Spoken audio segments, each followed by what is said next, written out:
Okay. Final question for today. Speaking as an INFJ, something that isolation has taught me is that I don't know very much about my neighbors. How interesting.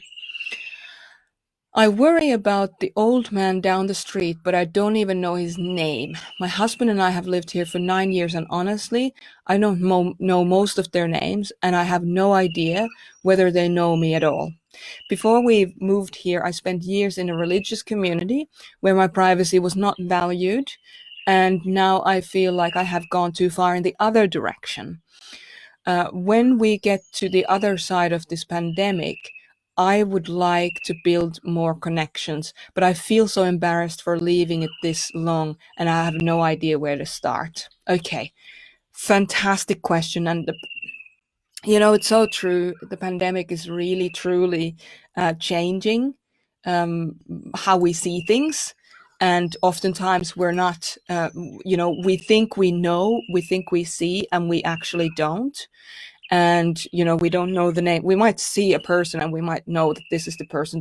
We might even know where they live, but we might not know who they are, how they're doing and what they need. So it's great in a way that this pandemic has allowed us to realize that we are quite ignorant when it comes to the people around us. And thank you for raising this question, because there's a lot of this whole talk about, we're in this together or we're not in this together because everybody is so different and everyone's experience is so different and so on. And I would say that, as humankind, we are in this together, as in we need to battle, we need to combat this thing together. Whether our experiences are similar or different, the same rules effectively apply to all of us. If we want to flatten the curve, we need to stay at home.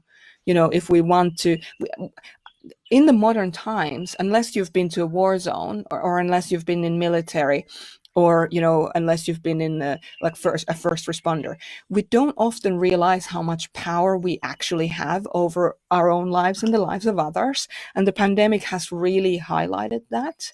We have so much power by us, but if we make a decision to stay at home, we have power to save lives.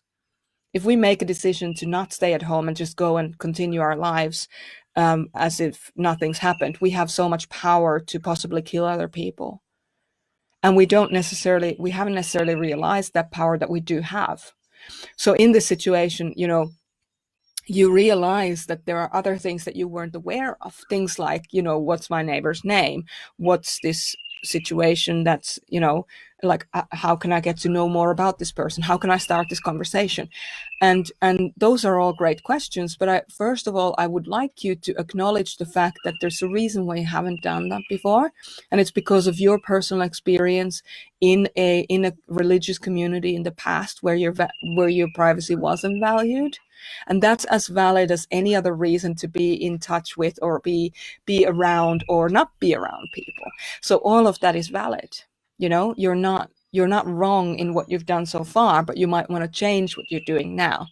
And the great thing, an easy way to just go and introduce yourself is to go over there and say, hey, I don't think I've introduced myself. My name is Maria. And I live up the road. I know I've seen you here, and I don't want to be all creepy and everything, so you can even make it into a joke. But I just wanted to check in with you and say, hey, do you need anything? Do you want me to let you know when I'm going to the shop so I can get you groceries, leave them outside, whatever? Is there anything I can help you with? So you can just say it as it is, hey, I don't think I've actually introduced myself before. So it doesn't have to be awkward. It can just be another conversation. You might know them by their face, but now you want to know them by their name too, and if there's anything you can do for them.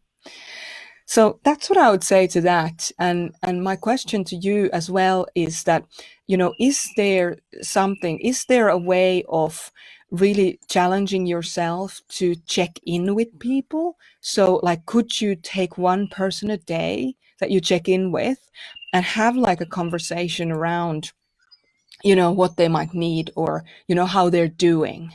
Because the bottom line is that, we are all affected by this. Might be that we're affected by this in a different way, but if we're not